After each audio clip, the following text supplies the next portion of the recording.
time has come.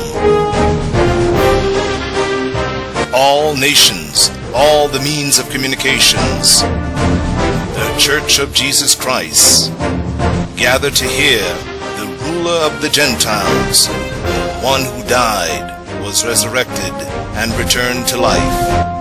He has returned. The Lord is here.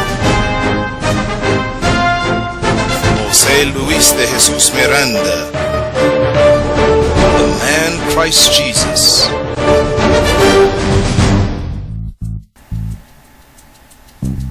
Hello, Blessed.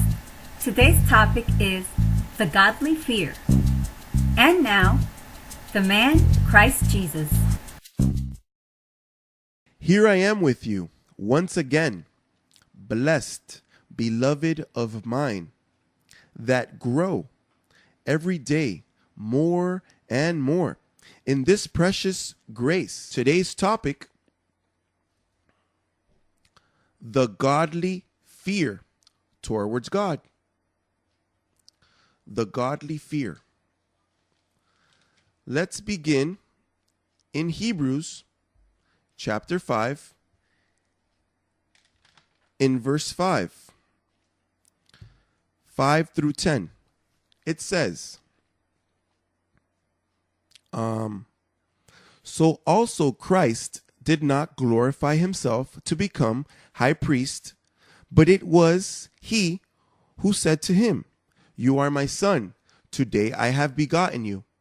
As he also says in another place, "You are a priest forever according to the order of Melchizedek," who in the days of his flesh, when he had offered up prayers and supplications with vehement cries and tears to him who was able to save him from death, and was heard because of his godly fear. Here's today's topic. Was heard because of his godly fear. Christ, being who he was, had godly fear. And he was heard because of that godly fear. Though he was a son, yet he learned obedience by the things which he suffered. And having been perfected, he became the author of eternal salvation to all who obey, called by God as high priest according to the order of Melchizedek. By what he suffered, he learned obedience.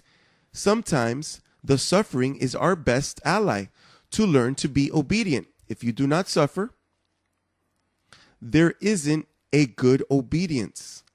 And Christ had to suffer a lot, but all of that is a picture. Notice Christ was a veil, just like you're a veil.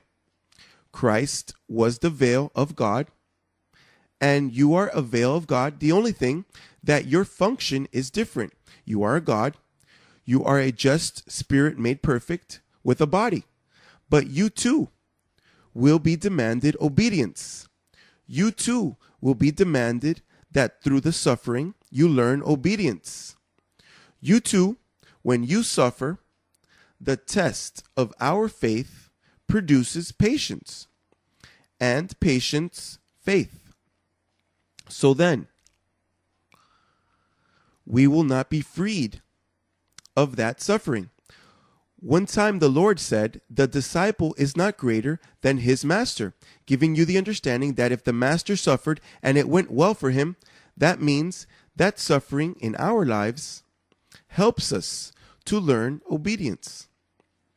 This topic, the godly fear, was born from an email that I received from Alvaro Albarracin. And he was telling me that years ago in Miami, he saw the attitude of those that are no longer with us. And now he understands why they are not with us. Because they needed godly fear.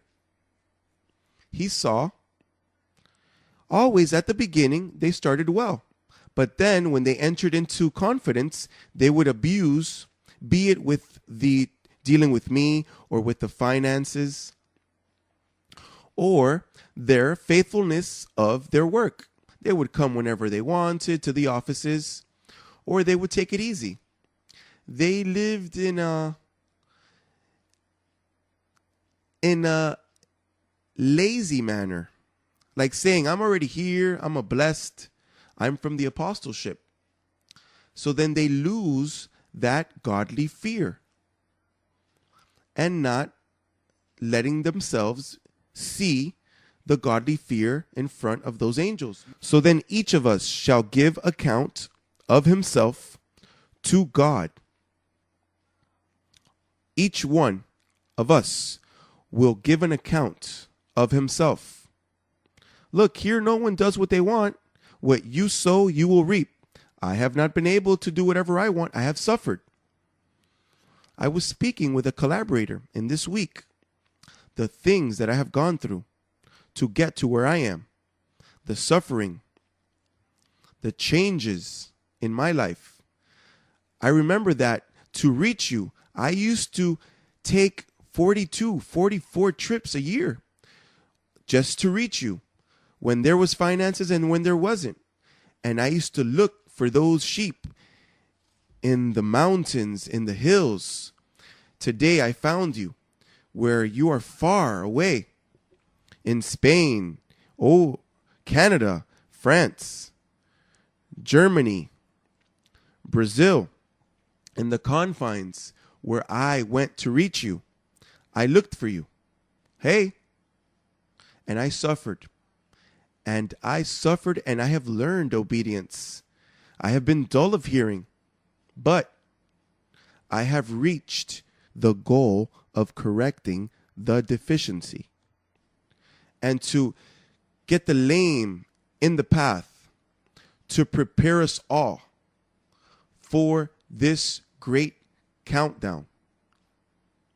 Put things in order. Order your home. Fix your home.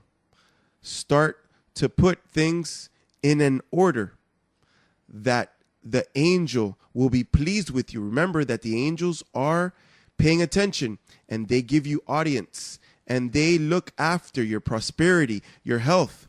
They are the ones that give you that, not me. They give it to you.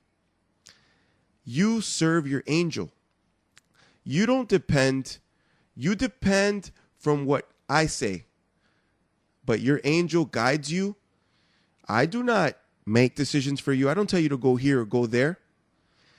I give you the example. I give you the education, but you follow your angel. He directs your life. So then blessed it will be until a next occasion where we will continue growing in grace. Look, you grow in grace in a spiral. There's always space. The law is square, and you can't go beyond it. You get tired of the law, and there are no more commandments. But in grace, it's a spiral.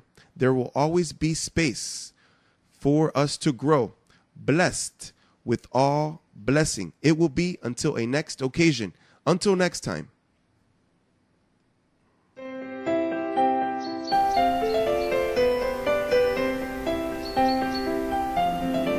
I know wherever I go, your covering protects me.